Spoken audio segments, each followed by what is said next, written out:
Today we're going to grill up a little comfort food, meatloaf. Let's get started.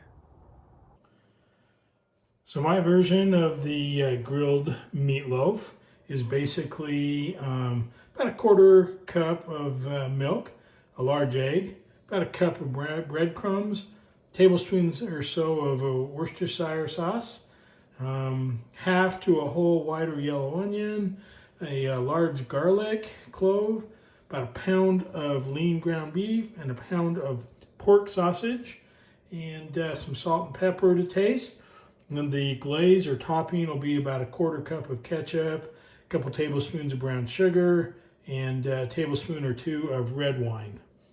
So what I'll do is I'll just start mixing all of the main ingredients except for the topping. So I won't mix in the ketchup, the brown sugar, or the red wine. I'll make that into its own little sauce, and I'll put that on about the last 20 minutes of cooking. All right, let's get mixing here. Okay, I've diced up the onion and the garlic. I'm going to start putting everything into the meat here. And we'll mix it all up really good. So, beat up the onion or the egg a little bit as well. Pre-got it so it wasn't all yolk and white. It's all mixed together. And let's put the rest of the onion in. I think that's enough. I think that's all I'm going to use. Dump in the milk here. Okay. And like I said, about probably a tablespoon or so of Worcestershire sauce, and a little bit more of a gas. That's about right. That's usually what I use. About a cup of breadcrumbs. These are homemade breadcrumbs that I've made. A little Italian seasoning, but that'll be fine. I'll add a little bit more if I need some in a minute. Gonna add some dried up parsley, give it a little green, a little binding as well. Okay, I'll put a little salt and pepper in it, and I'll mix it all up. All right, I've added a little salt and pepper, and let's just get in there and mix it all up nice and good here.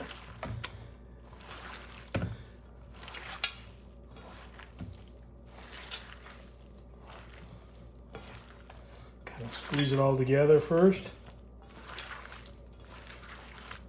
Then I'll start mixing it all in. You want to get it to a consistency where it'll hold its shape, because I'm not putting it in a pan. I'm actually going to set it on aluminum foil so I don't get all the excess grease, so the grease runs off on the grill while it's cooking. Looks like I'm going to need a little bit more breadcrumbs. I only put in about half a cup or so, so I'll add another half a cup as soon as I get it all mixed in here good. All right, I added about another half a cup of breadcrumbs and started to shape it a little bit. I'll finish shaping it as I put it onto the aluminum foil to put out on the grill. The sauce that's going to go on top is going to be, like I said, a couple tablespoons of brown sugar, probably about a quarter cup or so of ketchup.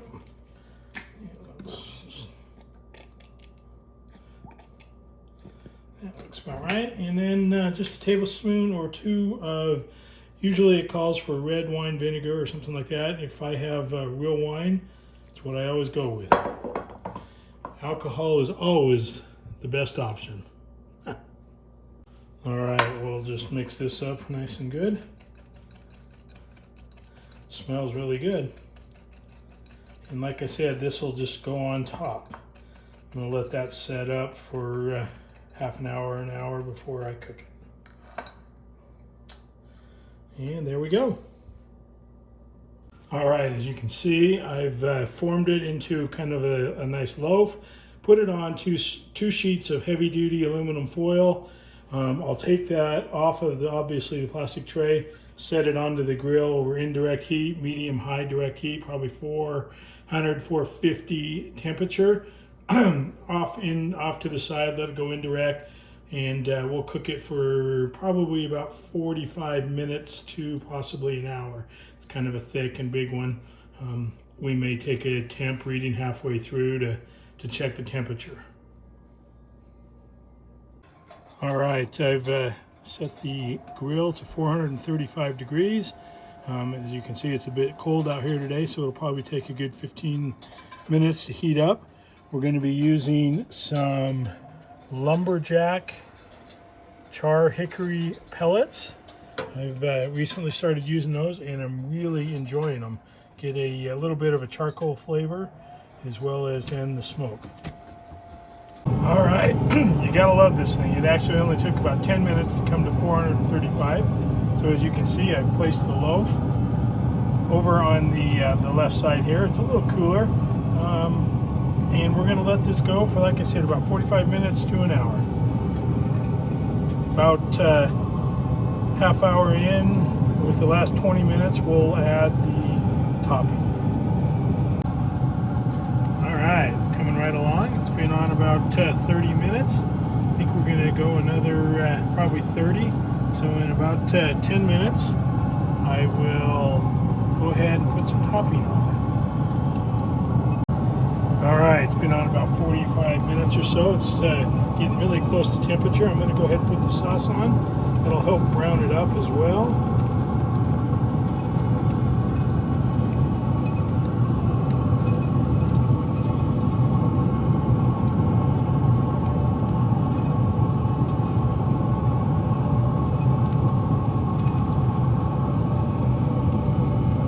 And there is the finished product.